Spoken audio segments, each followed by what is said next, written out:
Alright guys, Michael Oski, I'm here from mixteacher.com, proaudiolessons.com, prowestrecording.com. Welcome to part one of the Mix to Win breakdown of the song Not Winning, which is the song used for that mix competition. And as promised, we're going to dive into this mix, where I'm going to show you every single element of this mix.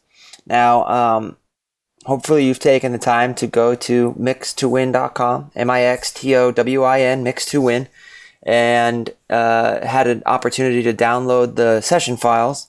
If so, I encourage you to follow along. This should be fun, and hopefully this is kind of a workflow that I can get into with my subscribers, to where we kind of have a working relationship, and I can help you guys discover more and more about this wonderful world of audio. So without further ado, part one, we're going to start with the drums. Whoops.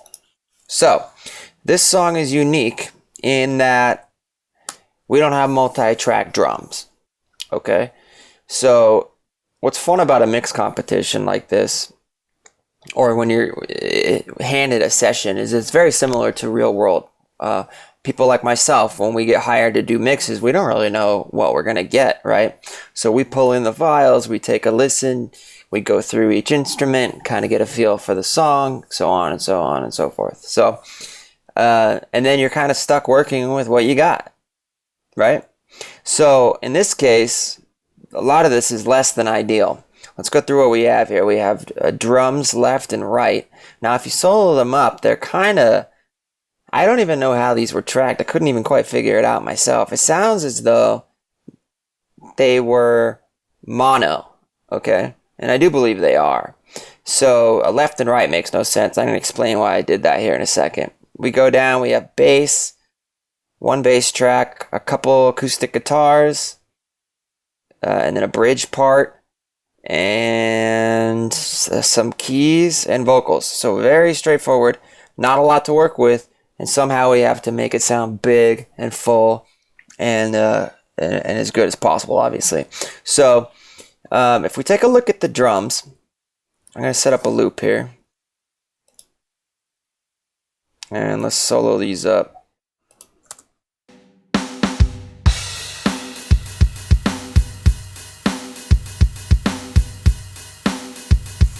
And let me go ahead and bypass the processing.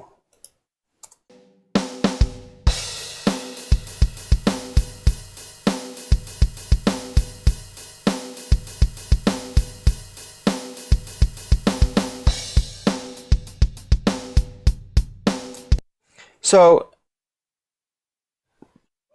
everything's kind of in its place. Like the kit itself is mixed. I think this was like a drum loop. So I mean, the hi-hat isn't like too loud. The crashes seem to be at a good volume. It sounds very sterile and kind of almost bad. Let's just put it that way. It just doesn't sound great. So, if we take a listen to, let's solo out and modify one of these.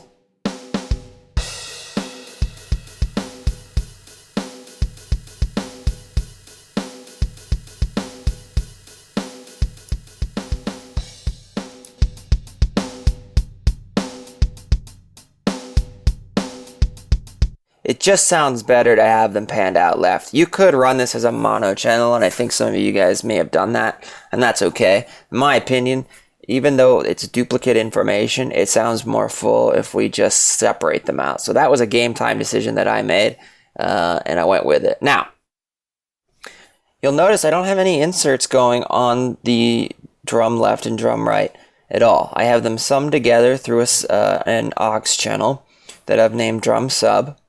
Okay, and on that is where I have the bulk of my processing. And as you can see, there's only 3 plugins that I'm using here. All right, so let's break down what I'm using and why I'm using them. So let me turn everything back on, and we'll go through these one by one. I'm going to turn off my sends too.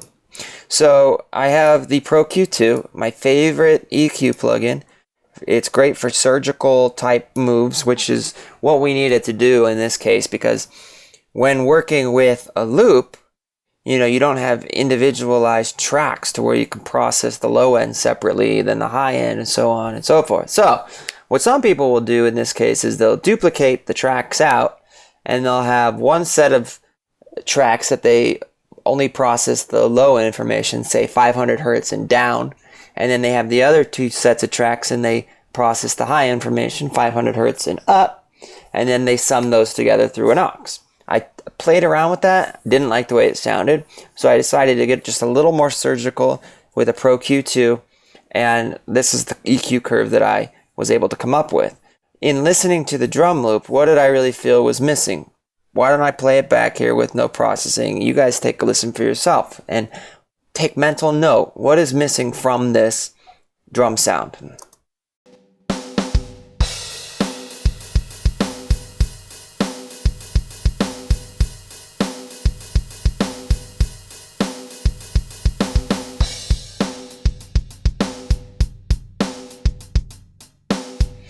So there's not a lot of low end punch going on. There's a lot of beater in the kick drum, but no real weight to it. I feel like that open hi-hat has a frequency that's a little bit annoying. And then I don't feel like the snare drum has enough body or crack to it. So how do we get one EQ curve to help us in shaping all of those tones when all of those tones are mushed together into one stereo track, right? Well, it's a challenge, and this is the EQ curve that I came up with. As you can see, I have a resonant filter, a high-pass resonant filter, where I am cutting off essentially everything below 55 hertz-ish, and then I have a resonant boost at around 60, and that's going to give us that low-end thump. And a trick that I use on all kick drums always is if ever I'm going to boost in the low end, either with a bell-shaped curve or in this case a resonant filter, I'm always going to cut out the octave above it, always. And what that does is it gives you the low end weight that you're looking for, and then when you pull out that octave above it, it kind of gives some separation sonically from the beater, which is kind of the low mid to high information, and the sub information. I can't explain exactly why it sounds good, but I strongly recommend doing this. If you have multi-track drums, you can do it on the kick channel. In this case, obviously we're processing everything together, so I'm working with the low end here with a 58 to 60 hertz boost, resonant boost, and then I'm cutting the octave above, which is about 120. Okay. I also found kind of a funky frequency at about 180. And then I'm boosting the octave above. So you see what I'm doing here. I have at 60, I have a boost. At 120, I have a cut. And at 240, I have a boost. So octaves, right? If you're a singer or you play an instrument, you know what an octave is. Always remember, I remember I was in like 4th grade and I was taught an octave. An octave is the beginning of the song Somewhere Over the Rainbow. Somewhere. That's an octave. That was terrible singing, but you get the idea. So I'm just trying to kind of explain what octaves are. Octaves are just frequencies. So like 440 hertz is an A, for example, right? So 880 would be an A also, but just an octave higher, yeah? So 60 hertz, if we go an octave above that, we're at 120, and that's where I'm doing my cut. There's another reason for this cut. If I need to pull out any bass frequencies, on my bass channel, which we'll get into next, I can do a boost at 120 because now I've carved out a hole for it. And since 120 is in the same key as the 60 hertz boost, that boost to the bass will be in key with the kick drum bottom end. Does that make sense? So we have a 60 hertz boost, a 120 hertz cut, and then a 240 hertz boost. Okay, so the octave below is cut, and the next octave up is boosted. And this is for two reasons. One, that's going to add thump to our kick drum, and then the 240 boost is more for a little bit more body of the kick drum, but also the body of the snare drum, Remember, we're dealing with all of the instrumentation here. So there's a boost at 240 to fatten the snare drum up a little bit. And we can even start pulling this up a little bit more. Let me bypass these for now. And let's focus on just the low end.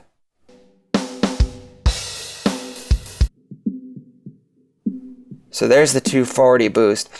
You hear the kick, obviously, but you also hear the weight of that snare down there. And that's the sound that we're trying to kind of fatten.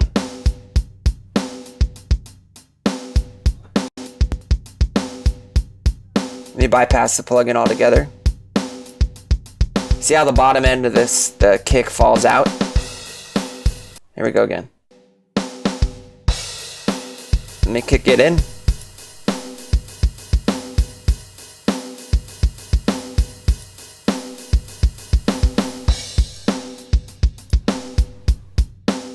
So now let's bring back in the mid to high mid information. Now I'm doing a cut at 480, which is around the octave above 240. And this is to clear out room for the snare drum. You're kind of getting a trend on how this is working here. It's kind of creative, actually. Then we're going to go up to about 1700 hertz, and this is where the crack of the snare drum lives, as well as the crack or the attack of the beater. So it was really a challenge to kind of sweep through the frequencies there and find the frequency that contained both the attack of the kick drum, the beater, and the attack of the snare drum. And I found that to be around 1700 hertz. Let me solo up this boost here. Hear how you hear the slap of the beater, and then there's a crack to the top end of the snare.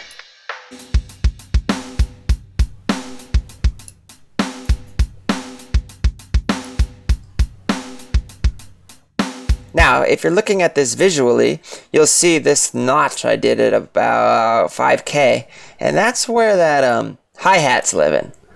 And I wanted to notch some of it out because that hi-hat is annoying.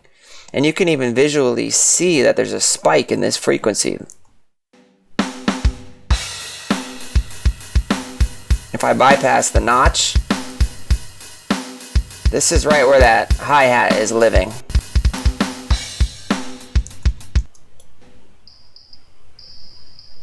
Hear that? It's annoying as hell. And then I gave it just kind of a resonant boost on the top end at around 20 hertz, 20K, excuse me. And this is similar. We're just giving it some air, some life, some breath, just to make it a little bright, but without being harsh.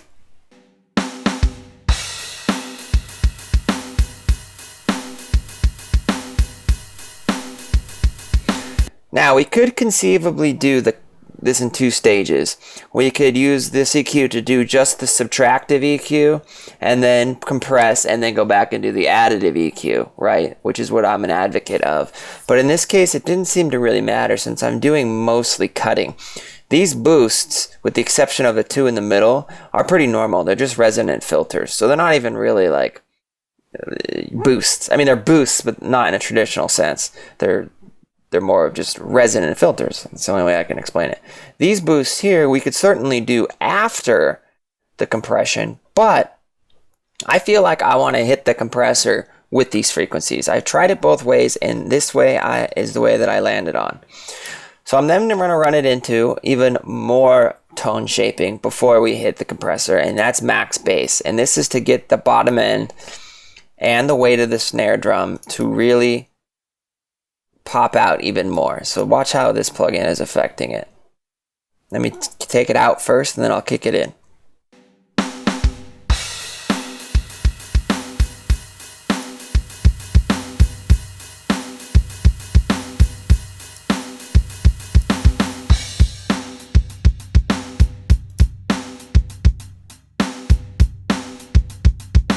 And what you can hear that it's doing is it's fattening out the bottom end. But what's great about a plugin like Max Bass or R-Bass is it's not actually adding any sort of low end frequency content. It's using the low end information and then adding high end information of the same sonic makeup to the mid to upper higher range. And what it does is it tricks your ears into thinking you're hearing low end when really you're not. And this is a great tool for making kick drums in particular and basses cut through on things like laptop speakers and earbuds, because those types of systems aren't built to reproduce frequencies below a certain, I don't know, like below 100 hertz. They really don't reproduce frequencies. And unfortunately, that's where a lot of kick drums live, right? And unfortunately, that's how most people listen to music nowadays, is through a laptop or earbuds, right? So how do we as engineers get the kick drum to come out? Well, you use something like the 2 stages I just showed you. One was the boost of the EQ at the octaves above where the sub-frequency is. That is the same concept that Max Bass is doing here, where they're adding mid-range frequency of the same sonic makeup to trick your ears into thinking they're hearing more low end. So that's why I wanted to do those boosts on the EQ before hitting Max Bass, because I want Max Bass to accentuate the boost that I did in FabFilter. Does that make sense? I hope so. If you can wrap your head around how to use a plugin like Max Bass, in particular when you're trying to deal with a drum loop, it's really fantastic. So watch me kick this on and off again. Here it is in, and I'll pull it out. And just listen to the dramatic difference.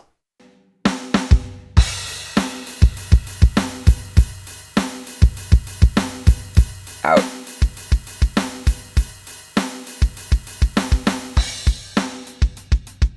In.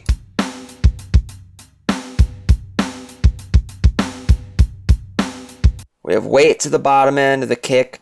The snare is fatter. We still have that attack on the high end of the snare. And this is before compression. Compression is only going to make things sound even better. So let's bring in the Slate FG Gray, which is essentially an SSL emulation. I love it because it has a high pass filter roll off. Great plugin for a drum bus. I use it on all my drum buses. I know there's other great plugins like the Distressor if you have any UAD stuff. There's a lot of really good bus compressors, but for me, for drums, this is how I like to do it.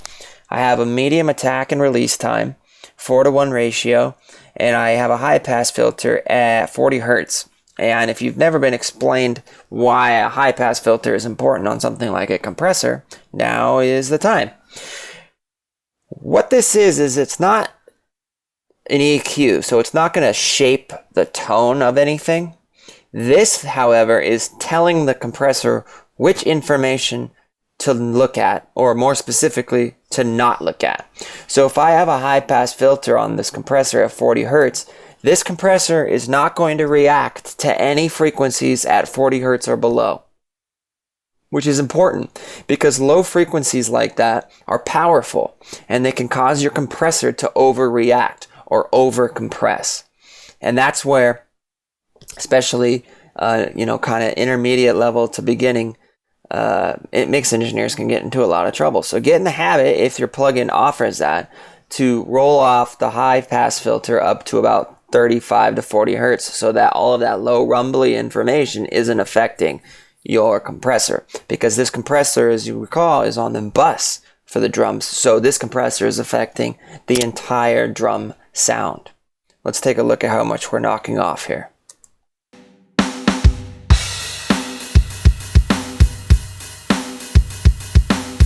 Relatively gentle amount, 3 dB or so. I'm going to do a bypass and unbypass and show you how this is working. Here it is in. And out.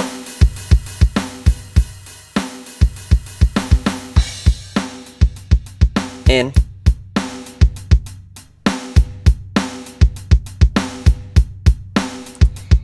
Kit sounds fat, more powerful, and it's certainly going to be driving our mix. Remember, this mix doesn't have a lot of instrumentation, so each instrument needs to live up to its full potential to get this mix to really hum and sound really, really good. All right, so that's just our straight up drum bus. That's it, really. There's not much else. Oh, but wait, parallel compression, an engineer's best friend. If you don't use parallel compression in your mixes, you are missing out, okay? If it's a concept that you can't quite wrap your head around, take some time to understand it. I'm going to explain it to you here because it is so important. I just am finishing up a blues rock record that I'll be sure to tell you about once it's released. And in fact, I'm going to do a lot of videos pertaining to that record. And I use so much parallel compression on this album to get that sound.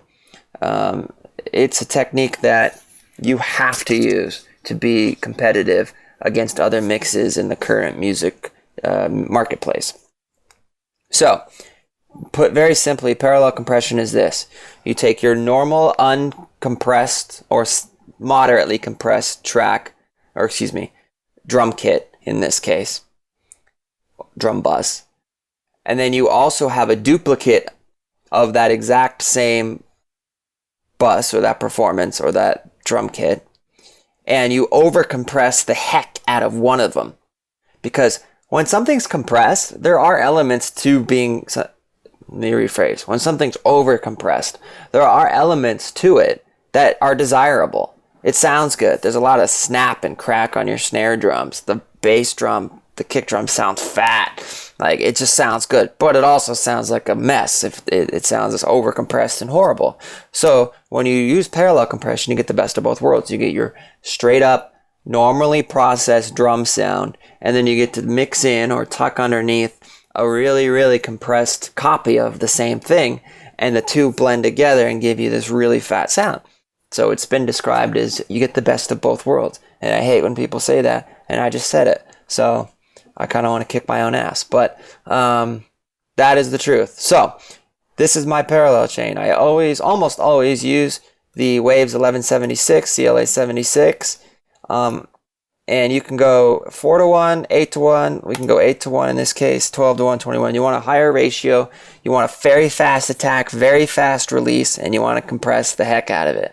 Now, in terms of logistics, the way this is being routed, very simple. It's just a send in this case.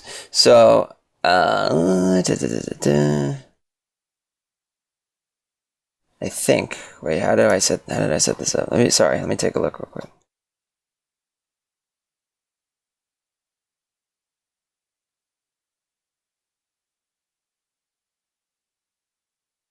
Yeah, so it's the same, the drum sub. I just created another auxiliary channel, and I have its input set to be the same input. So in other words, it's a duplicate auxiliary type channel to the normal drum sub. So in other words, the outputs of these two drums L and drums R, are feeding this auxiliary channel and this auxiliary channel. Okay? So we have the 1176, and behind that we have an EQ. Okay, so what we want to do is over accentuate things that we like. In this case, it's going to be a low end boost. Actually, let's just use resonant filters. Kind of like I was doing before. A resonant pop,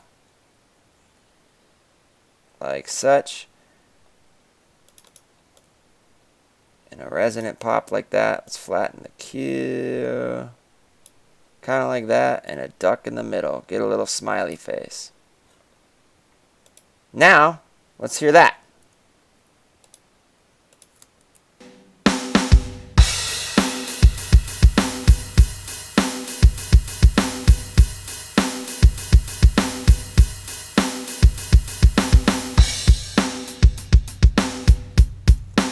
So what I'm going to do here is I'm going to mute and unmute the crush channel. I always call it crush. That's my parallel compression. And just listen to this difference. I swear you'll be amazed. So here it is in, and I'll take it out.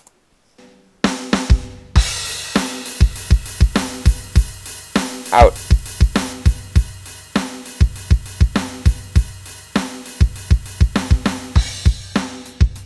In.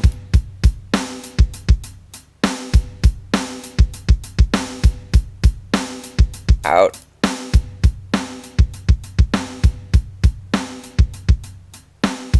In.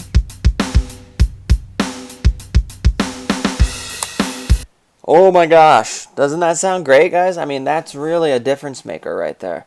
So you got to get in the habit of this.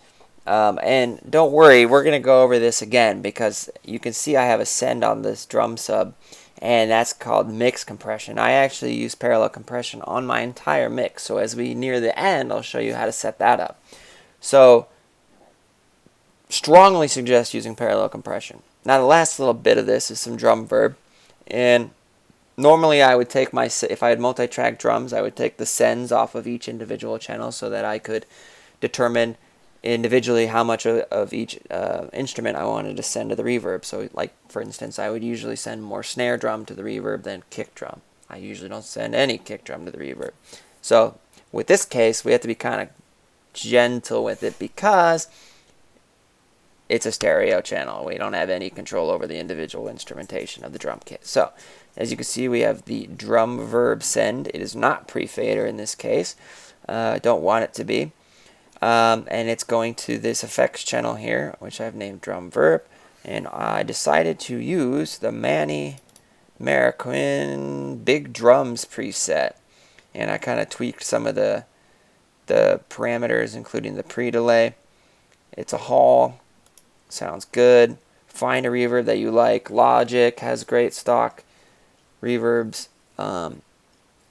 Studio One, which I'm using here, has great stock reverbs. So does Pro Tools. Not Diverb's not my favorite, but whatever. So I'm not going to go through a whole send and return effect setup. I hope you guys can kind of understand how that works. I usually don't run wet effects, so reverb and delay, time sensitive effects in line, meaning on the actual channel strip itself. I like to do the send and return method, which is kind of old school. It emulates the analog realm, but it's the right way to do it, especially on something like a drum bus. So all I'm doing is controlling how much wet is being sent to this drum verb by this send level here. So I'm sending a ton of it here because it's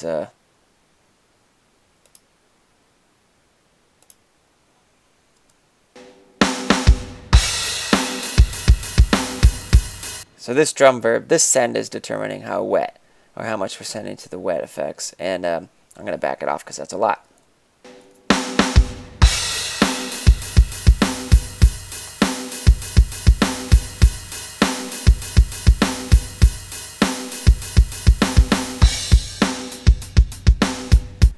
And that sounds pretty good. And it's important to EQ your reverbs, guys. I always like to throw an EQ in behind the reverb. Especially in this case, you can lose control of your drum sound real fast if you have a lot of kick drum going to your reverb, a lot of low end, because that low end will ring out and it's going to make everything sound muddy and it's going to be a mess. So, as you can see, I have a high pass and low pass filter thing going on here. I don't have anything below 250 going on in terms of reverb information, and then I also have a cut at about 8K, so I'm limiting the amount of stuff that we are hearing in terms of reverb feedback.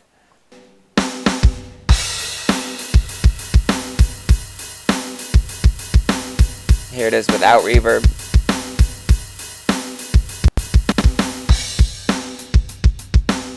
With.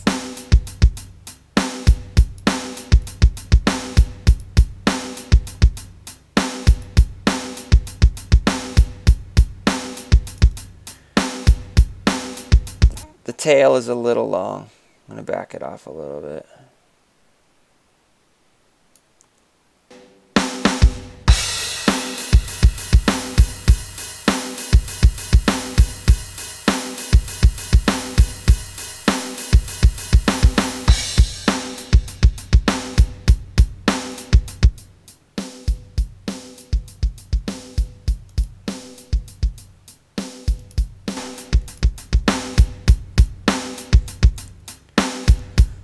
And there we go. Let's listen to it in the context of the whole mix.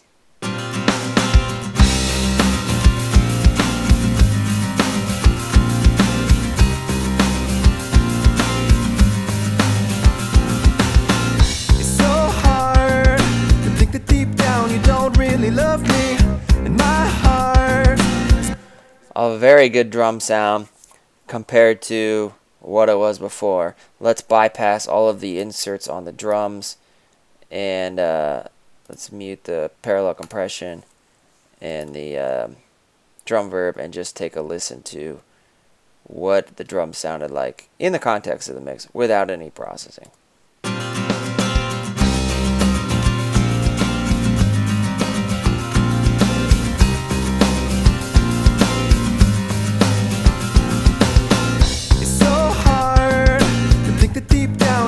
Really love me. Compared My to heart is breaking once again.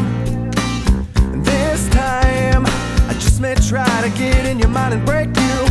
I'll try to strike out in the end. It's your power. It's a million times better. Alright, so this concludes part 1, drums. Next part we'll be going into the bass and show you all of the complex intricacies of getting your drums and bass to play nicely together. So be sure to stick around for part 2. If this lesson interests you, I hope you would have subscribed by now, but please do if you haven't already. And also go get the files so that you can follow along with me for part 2. And you can always rewatch part 1 and get caught up. So I plan on doing these lessons every couple days, give you guys time to do your own work.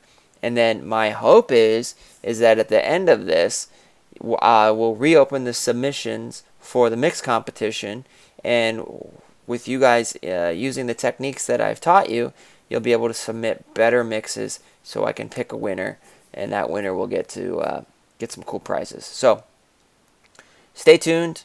Thanks for tuning in. Go get those files, and I'll talk to you guys soon. Have a good night.